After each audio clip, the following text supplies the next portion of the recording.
everybody. He's Hogan. I'm Schultz. She's Hilda. Wait, no. I'm Hogan. He's Klink. Whatever. We're not Hogan's Heroes. We are Vikings Report with Drew and Ted. Drew, how you doing? Vikings Report. I'm doing great. I love that theme.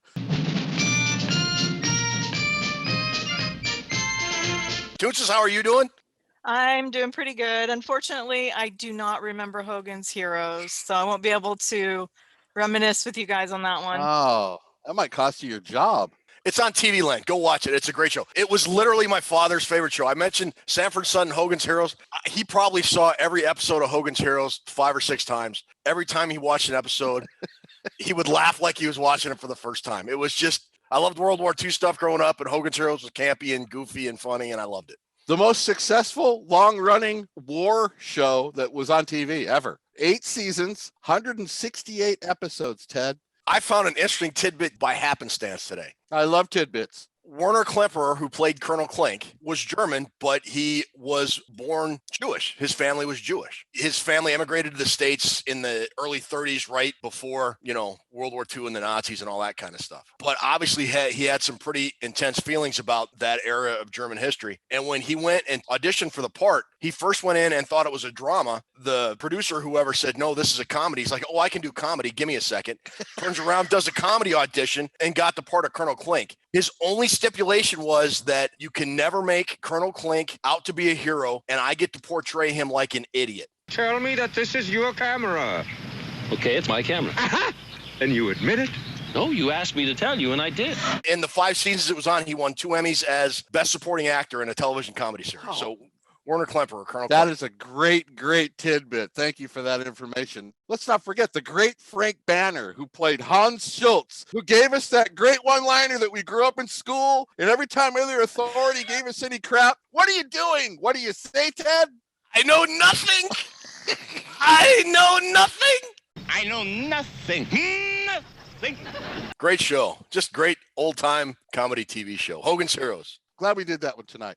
So who we got for our jersey tonight? It looks like one Mr. Kleinsasser, James. I mean, he didn't catch a lot of passes. Jim Kleinsasser made his money in the trenches. Yes, he did.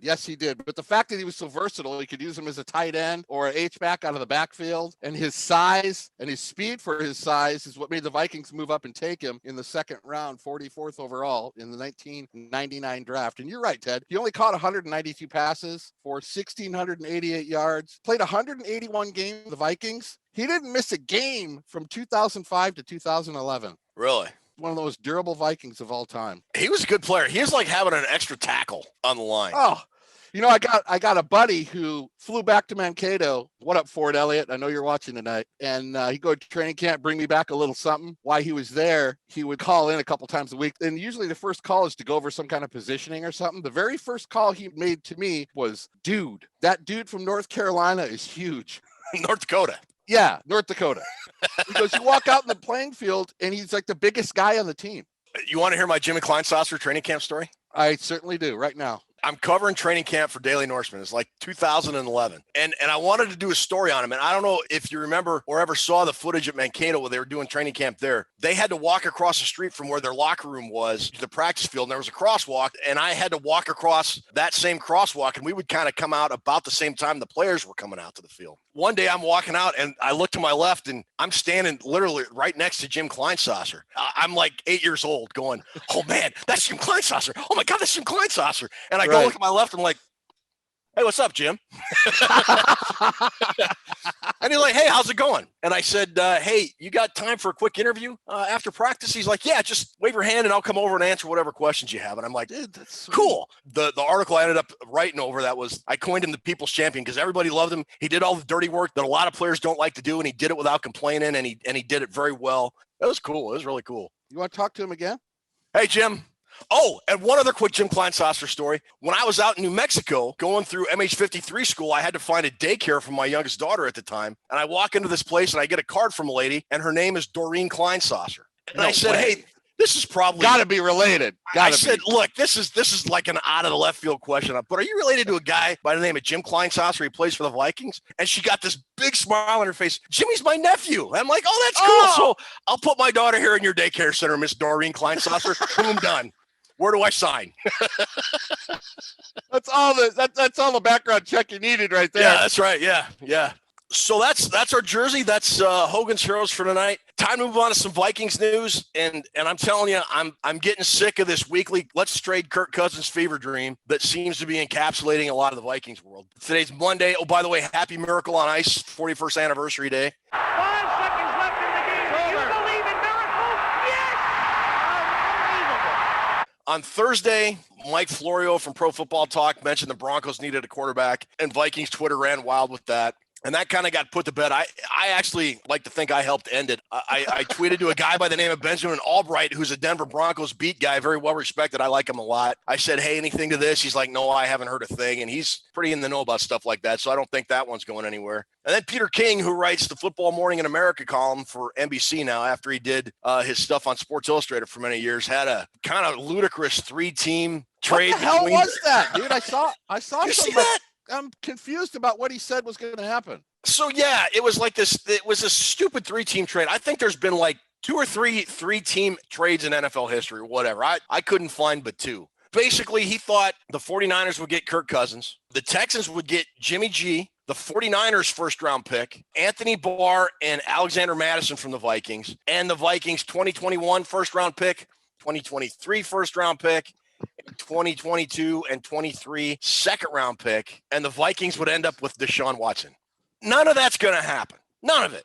I want to know, what is the fascination that this fan base has about trading Kirk Cousins? Well, what the hell is supposed to do, you moron? I don't know. You see it every day, over and over. It's like, and if it's not the trade, it's just basic arguing about it. Ted, do these people look at the other areas of the team? Look at the defensive line. It is so bad. That should be where the red flags are, not trading Kirk Cousins. I think there's some deficiencies in his game that make me think he's not the guy that is going to bring the Vikings to a Super Bowl. But I'll tell you what, right now, if you list the problems the Minnesota Vikings have, I don't know that Kirk Cousins is in the top 5. You've got defensive line. You've got offensive line. They need a third wide receiver. They need some serious depth everywhere. I think they need a new kicker. I think they need a new punter. So that's 7 before you get to Kirk Cousins. Yet let's trade 2 first-round picks, 2 second-round picks, Anthony Barr, Alexander Madison, and we get Deshaun Watson.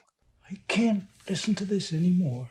So you take all that away. How is Watson supposed to win games? He's not. Look what kind of year he had in Houston with a terrible offensive line. That would be a crippling and moronic move. At this point, if the Vikings want to regain that number 1 defense they had in 2017, they need draft picks. They need the capital to build it back up. You can't give everything away. When your team already has a bunch of problems, you can't give away the farm for one guy. Now, if you tell me the Vikings are going to get 2 first-round picks and 2 second-round picks for Kirk Cousins, I'll listen to that trade. Who's giving you that? The Hamilton that's Tiger Cats? The CFL? Edmonton Eskimos, maybe? Santa. That's not happening either. And if you have to look at it from the perspective of Ziggy Wilf and Rick Spielman, if you're Rick Spielman, you have sold Ziggy Wilf that Kirk Cousins is your guy. We got to spend a lot of money. We got to guarantee him a lot of money, and he's going to be the missing piece. And then when they won that playoff game against the Saints, he went to Ziggy and doubled down and said, hey, we got to extend him because now we're close. If you're Spielman, you can't 1 year later go back to Wilf and say, you know what? I was wrong. Well, let's trade him. We paid a lot of money, a lot of guaranteed money. Let's get rid of him. About that conversation we had about Kirk. Yeah. I think it'd be best for you to okay a trade now, Zig. I mean, after we gave him a bunch of money and then extended him, now you're coming to my office saying we need to trade him? Yeah, I think that would be the best move at this point. I've made a huge mistake. But if you're seriously entertaining and trading him, you have to be able to commit to a full rebuild. And I don't think Spielman and Zimmer have said that to Ziggy Wolf. I don't think they've gone in and said, hey, we need to rebuild. I think they keep saying we're close. We're a couple players here, a couple players there. And that would be like a 180 reversal on their strategery. The best argument for his candidacy. Governor Bush? Strategery. I don't think it's going to happen. I think they're all in with Cousins. Package deal. They all sink or swim together. My opinion, I'm going to ride that until that's not the case anymore. They're more than 1 or 2 players away. Why do I hear that? There's a lot more than 1 or 2 players. Well, I agree. But I think that's what Spielman is telling Will. Hey, look, we're close. No, they look at the starters and then break it down by position, the corners in relation to your pass rush, the speed of your linebackers to cover. Can you have a safety guy that plays up? There's a lot of scheming involved in that. To me, the quality of your backups is what plays out in an NFL football team. Yes. The teams that have the better backups seem to always be able to make that playoff push, because if they lose a starter for 6 or 7 weeks, their backup is good enough quality to maintain the W's, put the dubs up. I don't think the Vikings have that good a quality in depth in terms of positionally speaking. It doesn't feel like that. They don't. When you look at what they had in 2017 compared to what they have at the end of 2020 season, now I don't think it's even close. So I think there's a lot of work to be done, not only with the starters, but with the depth. I think it plays into a big part of it throughout the course of a season. Oh, it's a huge part. I mean, we talked about this before. Well, you had guys like Tom Johnson and Terrence Newman as your backups, and that quality depth isn't there anymore. And the Vikings must address that this offseason as well. When I'm thinking about breaking down this team, problem of Cousins and his deficiencies isn't at the top of the list. It's not. No, it's not. There's so many other areas that you can work on and so many other things that you need to make better. I mean, better, Ted. We want to try to be better. Why don't we go for better? Why don't we try to get better, Dave? Better. You're giving up 30 points a game. That's the problem. I'm not, standing up here on the pulpit. Is that what it is? Sure. Soapbox and yelling about Kirk Cousins. I know Kirk Cousins is flawed. I know he breaks down in the pocket. You got 2 kinds of quarterbacks. When the pressure's on, guys are going to make a play or they're going to crumble. Kirk's the crumble kind. I already know that. I know he can't make plays on the pocket. He's not that mobile. He's got a lot of problems. But if you're giving up 33 points a game, should you really be worried about trading the quarterback? Should that be your first? Come on. On Vikings Twitter, it is. What if Hunter holds out, Ted? That's a distinct possibility. Let me throw that at you. What if Pierce opts out for COVID again? Their host. We are screwed. Hey, I don't want to hear that defeatist attitude. I want to hear you upbeat. We are screwed. There you go. They've got nothing right now. I mean, what are they going to do? Roll with Ofedi Adenabo and Jalen Holmes again? Play it out. Cousins only had, 1 more year or 2 more? Do we have 2 more years with that guy? At least, probably, yeah. If he's on the Vikings roster the 3rd day of this next coming league year, his 2022 salary next year, it becomes fully guaranteed at $45 million. So that's one of the reasons people, I think, are looking to move Kirk. You got to do something about that number, whatever you decide to do. And you know what, Smitty? I hear you there. If you're going to move Cousins and get something back for him, then put all that into getting one of the quarterbacks in the draft and take your shot that way. That's what I do. I mean, but now you're telling me that Rick Spielman gets to pick a Vikings quarterback again, and I just haven't been impressed with the guys he's selected. I mean, Teddy Bridgewater could have been a good guy, but his knee got destroyed, and he just became just a guy. I'll select him, and I was going to save this for April 29th, but I'm going to tell you right now, since we're in kind of a heated discussion about the quarterbacks. Yeah. I watched some more footage today. I think Zach Wilson is going to be as good as Trevor Lawrence is. That's a spicy, hot take. Can Elizabeth put some kind of spicy thing around that? Oh my God, that's a spicy hot take. I mean, that is a spicy hot take. I'm putting myself out there, and I'll carry it through to draft night. Do you think Wilson would be around at 14 if the Vikings, or would they have to go up and get him? He is not going to be there at 14. You're going to have to go up and get him. But if you're going up and get him and you're spending, it's still going to be cheaper to move up and grab one of these guys than it is Deshaun Watson, isn't it? I would think so, yeah. But I would like to move. If you're going to move him, grab one of these guys in the draft, dude. Well, you bring up a good point about Cousins. We hit on his 2022 salary becoming guaranteed the 3rd day of this new league year. And that really leads into an interesting thing about the salary cap. It looks like, I think Adam Schefter tweeted a couple days ago that the salary cap minimum is going to be $180 million. I'm hearing numbers now, 182, 183. It's going to be in the low 180s. And this is important because it's dropped from, I think, 198, which is what it was last year. So that's a pretty significant drop off. Nobody really saw that coming. But why is this a big deal? Well, we sort of talked about Kirk Cousins' contract, and that's an issue. But it also leads right into the position group we're going to talk about right now, the tight end position. Before we get to your draft pick, let's talk about the guys that are currently on the roster. Interestingly, Drew, I don't know if you know this or not, but every single Viking tight end that is currently on the roster is also on the roster for next year. They have everybody under contract. That would be Kyle Rudolph, Irv Smith, Hale Henkes, Brandon Dillon, and Tyler Conklin. 5 tight ends currently on the roster. Now, the big one, of course, is Kyle Rudolph. Been with the Vikings since 2012, second-round pick. when we talk about the Vikings being over the salary cap, and depending on what site you go to and where you find it, let's just say an even $10 million over the cap. The Vikings must be under that cap, and the Vikings always try to have anywhere between $25 to $30 million to play with when free agency starts. So Kyle Rudolph is due. He's got a cap number of $9.3 million. He has said already that he is not going to take a pay cut. He's not interested in redoing his deal again. If the Vikings were to cut him before June 1st, they would save $5 million on the cap, but eat $4 million in dead money. If they designate him as a post-June 1st cut, which they can do for 2 players a year, they would save almost $8 million on the cap, 7.9, with only $1.5 million in dead money. I'm not sure what Kyle Rudolph's status is, but I'm thinking if I'm the Vikings, he would be one of the first guys I would look at. You get rid of Kyle Rudolph and you're almost at your cap number right now. You do a couple extensions and renegotiations. It's not going to be too tough to get to that 20, 25, $30 million figure. Who else do you need to cut to get to that? They could do redeals on like 4 guys. There's a tweet I'll put up here in a minute from Sean Borman. If they relook at doing 4 guys, depending on how that goes, like $24 million in cap savings. You add that to Kyle Rudolph, that's $9 million. That's about $35 million bucks minus the $10 over, and boom, you're right at the magic number that the Vikings like to operate with heading into free agency. So financially, he's not going to play here. I don't know where he's going to play. Second greatest tight end ever played for this team. I got a lot of respect for the man. I mean, this guy's made tons of huge catches over the years, but just like every player, Ted, there comes an ending point. And it's not wishing ill will on a player. It's just moving on to the next thing. Well, and Irv Smith had more catches than he did last year.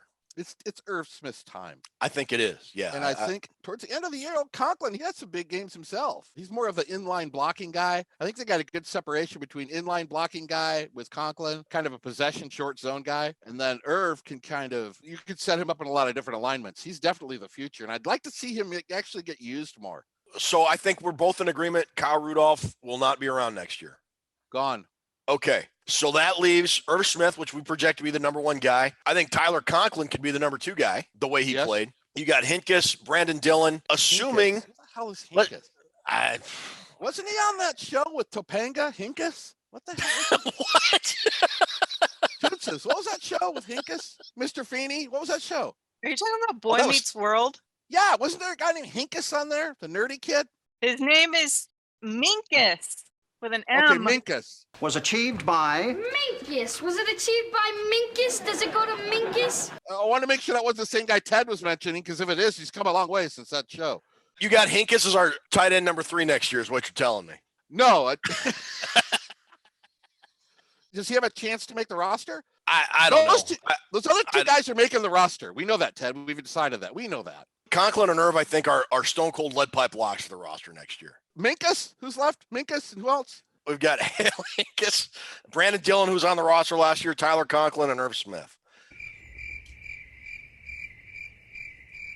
Oh. Look, the enthusiasm that you had when I rolled off those names is something I don't think it's adequately captured by watching the video. You have to be experiencing it live. It's an emotional kind of reaction that I personally makes me think of the Miracle on Ice victory 41 years ago. I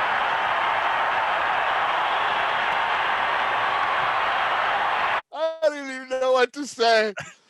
Okay, so I had the same look on my face the other day when Ruby says, "What do you think of that divorce that's happening between Kim Kardashian and that Conway West?" Who's Conway?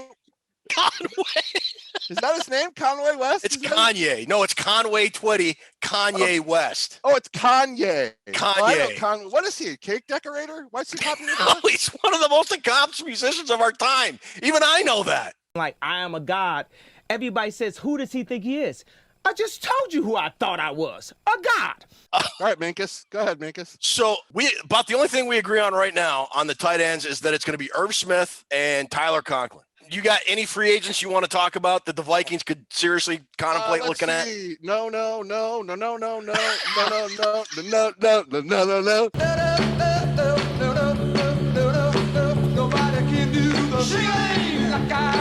The only one I got on here I like is Jonnu Smith. Jonnu Smith's on here. Jake Butt's on here, the old Michigan guy. I like Jake Butt, and I cannot lie. You other brothers can't deny. Jordan Reed, who pulls his hamstring every 20 minutes. He's got a lot of injury problems. Oh, one thing I saw that hit the wire just before we came on, that the Jacksonville Jaguars are releasing Tyler Eifert, so he'll be a free agent. I did see that on there. He's 31 years old. He's hurt more than Jordan Reed is, for goodness sakes. Jared Cook. Michael Pruitt, if we're talking former Vikings. Dude, there's 2 Vikings on here. Michael Pruitt, who's 29, who played with the Titans, and I think Blake Bell, the Dallas guy. He played with the Vikings for a while. Jacob Hollister, Virgil Green, Mercedes Lewis. He's like 63 years old, dude. He's older than us, bro. I don't know. I don't see us taking any free agent tight ends, Ted. I don't either. I really don't. Which means the Vikings could very well have to backfill the positions via the draft. And this is where I lead into the Drew Bunting big board for tight ends for 2021. Who you got, Drew? Tight ends, I don't have to explain the position. We all know there's blocking tight ends, inline blocking guys, and then there's receiving tight ends. My top 15, Ted, is more tilted towards the receiving guys because there's 300 tight ends going in the draft and 250 of them are blocking tight ends. So you can get those guys undrafted guys. Number 1 on my list, Kyle Pitts. This is a really, really weak draft, Ted. It's really Kyle Pitts and the other 14 guys. That's what it is. Pitts is definitely the best red zone target. He's the best athlete. He's the most pro ready, runs the best routes, has the best hands. He has got potential to end up being a Kittle type of guy. He's a great tight end. He's number 1 in this class, but the class is so weak. I think he's going to move his draft status up because people know he's the only tight end. When I say weak, it's not really talent, Ted. It's developmental guys. There's a lot of talent, but a lot of these guys just haven't done much. You have to really have your shit together to come in week 1 and be a starting tight end. The first 2 guys I got, I'm going with the least experienced to the most experienced. I start out with Tommy Tremble, number 5 on my tight end list. Tommy Tremble from Notre Dame. Only caught 19 passes last year, but the guy has such a great mixture on tape of running the seam route, and he looks like a wide receiver out there. He's probably the best hybrid guy on my list, but he is really the most risk reward. I could look like a total buffoon a couple years down the road thinking Drew had Tommy Tremble at number 5. What a joke. But I'm going to be willing to take that chance because I'm a chance taker, Ted. I don't follow the norm. I also like to live dangerously. He's the youngest guy on my list. He's a redshirt sophomore. He's the youngest tight end on my entire list of 15. He's leaving because of the freshman phenom at Notre Dame named Michael Mayer. Michael Mayer will be the next great tight end in the country starting next year. I want you to listen very closely. He's number 4 on my list. His name is Hunter Long, and he played for Boston College. 89 targets last year. He caught the most footballs in the nation last year with 57, 685 yards, 5 touchdowns. I love his experience. 90 catches the last 3 seasons. Workhorse tight end. Definitely maybe a early going second round guy. If you're going to lose Kyle Rudolph and you're going to miss him and you want a guy that plays like him, Hunter Long is the guy. He's going to catch everything and he's going to run the right routes and he's going to be able to shield himself off from opponents and find the open zones. I don't know if he'll make it to the 3rd round since we don't have a second rounder, and I don't even think we're taking a tight end that high, but Hunter Long is somebody to keep your eye on in the draft. Next, number 14, Nick Eubanks from the University of Michigan. Oh, so he's terrible then. he didn't get thrown to at all. His biggest problem was playing under Jim Harbaugh, who never used him. He had a great 2019, a lot of big catches, a lot of clutch catches. But Nick Eubanks, out of all my research, he's the guy that probably fits the Vikings scheme probably better than any other tight end because he's a sneaky safety valve type of guy. He's really good with the ball in his hands. He can get extra yards after the catch. He's kind of a hybrid. You could run him on bubble screens and occasionally run him deep, but he can play a lot of different areas. And I think he was massively underutilized by Josh Gaddis, who's one of the terrible offensive coordinators, but it's a different story for that. One more guy before we get to the Viking guy. I saved the Viking guy for last. Number 15 on my list, Josh Peterson. Stacked up some great numbers with the small school Louisiana Monroe. The guy's had so many injuries and he's had a lot of hard luck stories and he's always found his way to get through it. I like the fact that he catches everything that's in his area. He's very, very reliable. Josh Peterson. And now we get to the guy the Vikings got to take. Who's the Vikings guy? Do we do a little drum roll here? Yes, do it. Do we have something a little bit better than the drum roll? No, that's all I got. That's all I can do. Sit in my basement at a desk. You're not even going to give me any Brian Johnson? How's everybody doing tonight? Let's talk about the Vikings tight end candidate. His name is Kylan Granson from SMU. This guy can play everywhere, Ted. They got him lined up at the tight end position, inline blocker, a slot position. There's an H-back out of the backfield, a lead blocker. Hell, you can line him up at wide receiver. I think he would give Clint Kubiak a lot of different alignments he could set him up in. He's the most versatile guy out of all 15, I think, because he can play all these different positions, and he's a hell of a receiver if you need him to do that. The fact that he plays so many different positions, and he can play that H-back position, which could also free up a roster spot if you got him playing fullback and tight end. He could play H-back and tight end, much like Jim Kleinsasser. See how I circled that back? Whoa. Whoa. That is show production, right? See how I did that? That's called producing a show right there, Ted. Circle it back to our main.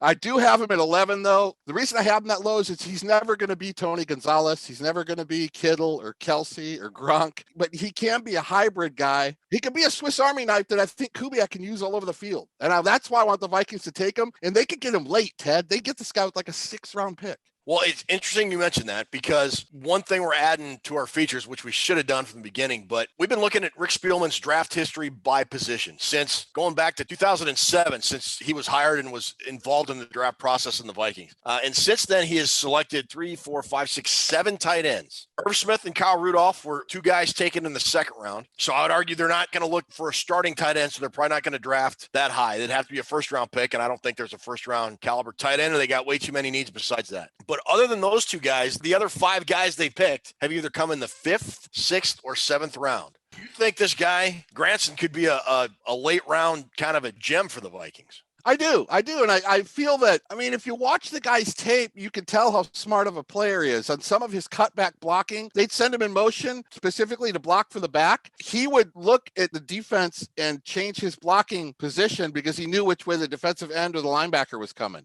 Really? He's a really smart dude. And the fact that they bounce him around at so many different areas, I just think it's worth the flyer. I mean, by the 6th round, we'll have 131 picks?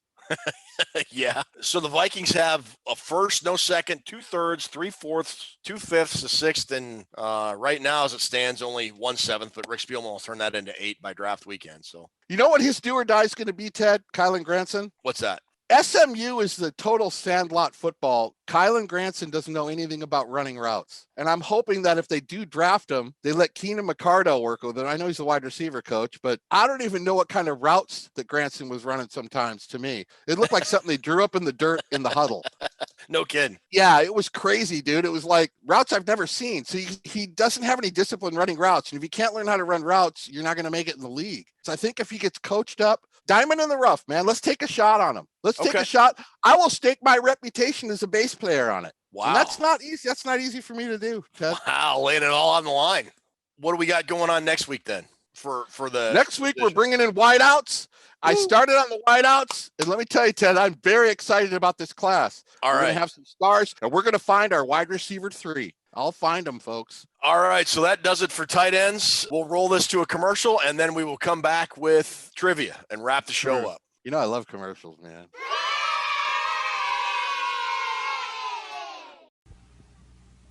Sometimes you feel like a nut, sometimes you don't. Almond Joy's got nuts, Mounds don't. Almond Joy's got real milk chocolate, coconut and munchy nuts too. Mounds got deep dark chocolate and chewy coconut. Ooh. Sometimes you feel like a nut, sometimes you don't. Peter Paul, Almond Joy's got nuts, Peter Paul, Mounds don't. Because sometimes you feel like a nut, sometimes you don't. Any last requests? I'll have a beer. Bull. B-U-L-L. The name of your secret organization, of course. Get smart. The Schlitz Malt Liquor Bowl. It's got more taste than beer, more quality ingredients than premium beer. Bull does have more taste than beer. That's 14 of my crack agents breaking through that wall. Would you believe one wild bull? No one does it like the bull.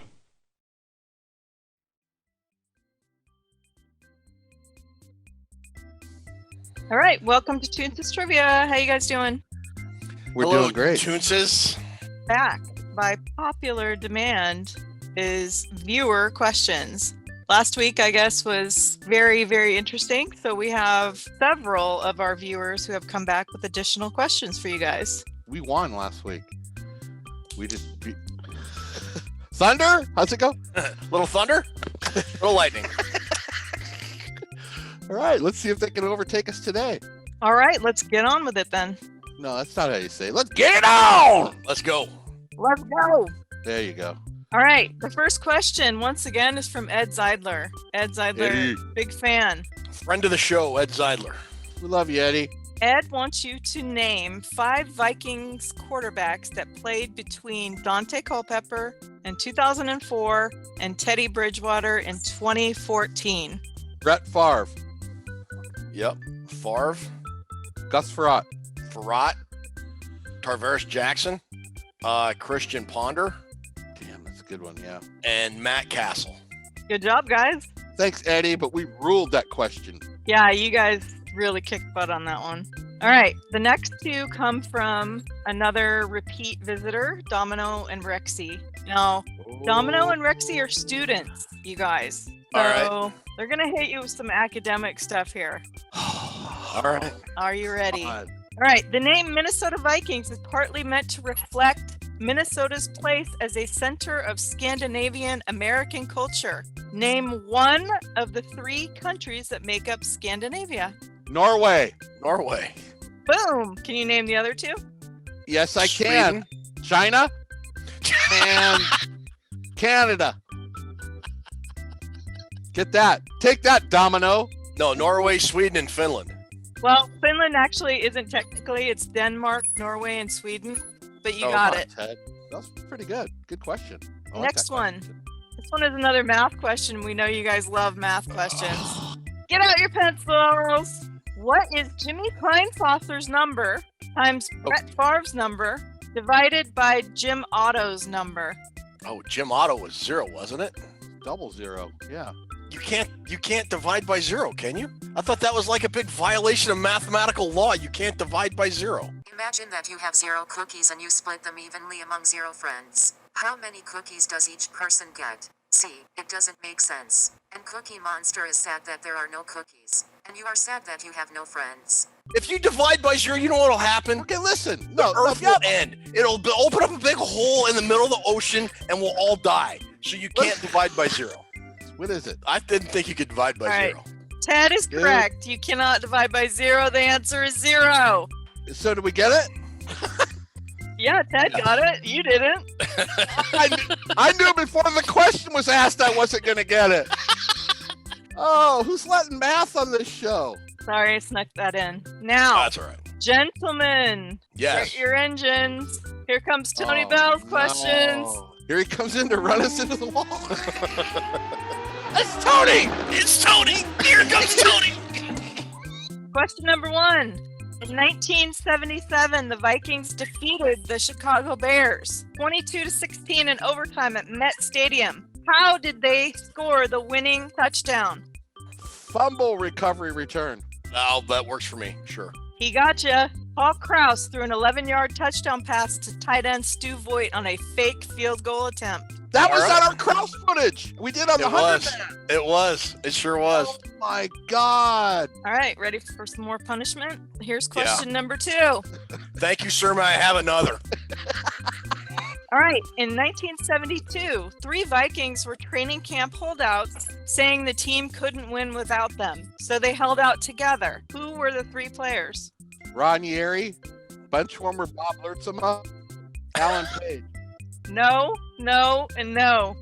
It's up to you, Ted. Those are my 3 guesses. Gene Washington. That is correct. Clint Jones. That is correct. And I believe it was Alan Page. The last one was Charlie West. Oh! Damn, you got 2 of those things, Ted. Ted Glover. I'm going to give that to you guys, though, because that was good. Thank you, sir. May I have another? All right, well, 1 and 3. We're going to keep a running total every week because we're going to call this segment Getting Beat Up by the Bell or something. The Tony Bell Kicks Our Ass segment. In 1987, the Vikings acquired quarterback Rich Gannon shortly after this team selected him in the 4th round of the draft. New England Patriots. Good job, Drew. Well done, Drewster. For people who don't know, Tony Bell is the most knowledgeable Viking fan that's ever walked the face of the earth, without doubt. We call him Machine because he knows absolutely everything about Vikings history. Just respect his knowledge of the game and of Vikings history. It's amazing. I had a phone call with him for about 2 hours one time. The first time I ever talked to him on the phone, and by the end of it, I was like, how the hell does he know all that? He is amazing. All right. Who was the Vikings' first ever soccer-styled kicker, and what year was he with the team? Sorry, Drew, this is the 80s. Let's talk about it before you throw your answer out. I was thinking the barefooted kid. Rich Carlos? Rich Carlos. They kicked the 7 field goals against the Rams? Yeah. I don't think he was. I think Benny Ricardo, who kicked for the Cowboys, came over and kicked for us. I think it's Ricardo. All right, we'll go with that then. Benny Ricardo is correct. Yes! Yes! Good job, Drewster. For a bonus, can you name the year he was with the team? I'm going to say 83 because I thought Dan Meyer kicked in the 82 playoffs. Good job. So 83. 83? 83 is correct. You rocked. Terminated, Tony. You are terminated.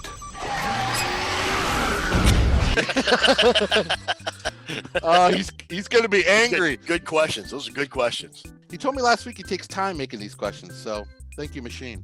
The next 3 questions are from me, and they are in honor of Jimmy K and the tight ends that we covered. Thank you. All right. So the first one is, who was the only tight end taken in the 1999 draft before Jimmy? I'll give you a hint. The Falcons took him. It wasn't Gonzalez, was it? No, didn't Gonzalez start out with the Chiefs? Oh, that's right. And then finish with the Falcons? I don't got it. It was Reggie Kelly. No, I could have had 100 years. I would have never gotten that. So actually, it was R. Kelly. Oh, God. No, make it stop. Please make it stop. That was a good question. All right, so the next one is going to be super easy for you guys because you already talked about it. Name the last 4 Vikings tight end draft picks. Irv Smith Jr., Mm-hmm. Tyler Conklin, Bucky Hodges, David Morgan. One more. It wasn't Bucky Hodges is not in the last 4. Michael Pruitt? That is correct. Very good. Good job. Usually Ted carries. Drew's bringing. You're carrying us over the finish line tonight, brother. Yeah, it only took me 9 episodes. All right, last question. Name 2 of the first 5 tight ends ever drafted by the Vikings. 2 of the first 5 ever drafted? Correct. So this is going to be 60s and 70s. Stu Voigt? Norris Brown? Stu Voigt is correct. Norris Brown is not correct. Daryl Ingram from Cal? No, I'll give you a hint. One of them has the same name as a famous baseball player. Bubba Yastrzemski? Bubba Yastrzemski. Was it Dave Winfield? That is correct. Oh! It was the actual Dave Winfield. Yeah, it was Dave Winfield. It was that's It right. was the same guy? Yeah, it was the same guy. Vikings drafted Dave Winfield, the Yankees Padres guy. Yeah, they drafted him. And he also got drafted. He also got drafted by an NBA team. He got drafted by 3 professional teams, I do believe. Wow, I didn't know that. I just recognized the name. Joe Sensor was a little bit later. He was the 8th overall. Okay. That does it for Toons' Trivia. Any of the viewers, if you have any questions you want to submit in the future, please submit them on our Twitter, Facebook, or however else you want to do it. I want video questions like Reggie Adams sent to us, that cool video question. That was awesome. I want to see more of that. All right, so I think we won again tonight's trivia. Well done, Drew. Thanks again, Toons. Good questions, and thanks from our viewers.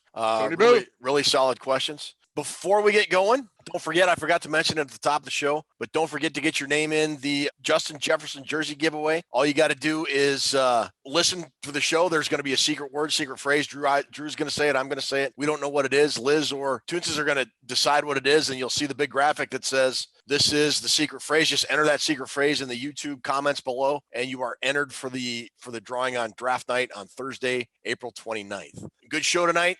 Thanks again, Toons, for everything. Thanks, Liz, for all the production. Thanks all of you for watching. Really appreciate your support. Still doing well on subscriptions and views and everything else. And we'll try to do better the next time. Take us home, Drew. Yeah. Episode 9 in the books. Thank you so much for watching. We really appreciate the support up till now. We're really having fun with the show. We're kind of still learning as we go. We're having a good time. Can't say enough to Liz. Thank you for the production, all the work you put in. And Toonses, it's just been fun up till now. Let's keep it going. I wanted to throw out there real quick that we will be having a 1 through 10 episode greatest hits coming out in a few weeks, which will be a very interesting episode to tune into. Thank you so much for watching. Thank you, Jimmy K, for being on our show tonight. It was great to talk about and go over some old memories. It was fun. We will see you next week for episode 10. Say goodnight, Ted. Good night, Ted.